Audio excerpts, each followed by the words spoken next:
Мен таныстырып өзімді. Қаратау ауданының рота командирі боламын. Полиция капитаны Алсетов. Сіздің ол сізді түсіріп жатқан жоқ, ол мені түсіріп жатыр ол кісілер. Сізге қазір әкімшілік хаттама толтырылды. Доңғалақтарыңыз қысқы немен жабдықталмаған летний немен жүр. Түсіндіңіз ба? Екінші нарушениеңіз сіздің автокөлікке басқаруға путевой лист болу керек сізде. Ол жерде механиктің қолы мен медиктің қолы болу керек. Дұрыс па?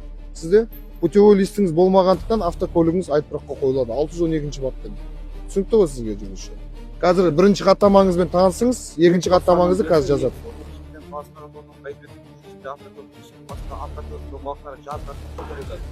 Айыппұлын 7 жұмыс күнінің ішінде төлесеңіз, 9830 полициясының рота командирі полиция капитаны Алсетов.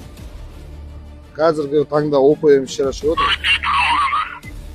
ОПМ іс-шарасын білесіздер ме? 1 мен 7 аралығында республикалар қолында болған ОПМ іс-шарасын естідіңіздер ме? Қауіпсіз жол деген ОПМ іс-шарасы болады. Құжаттарыңыз түгел ма? Жүргізуші куәліктеріңіз бар ма? Енді айтсаңыз болды.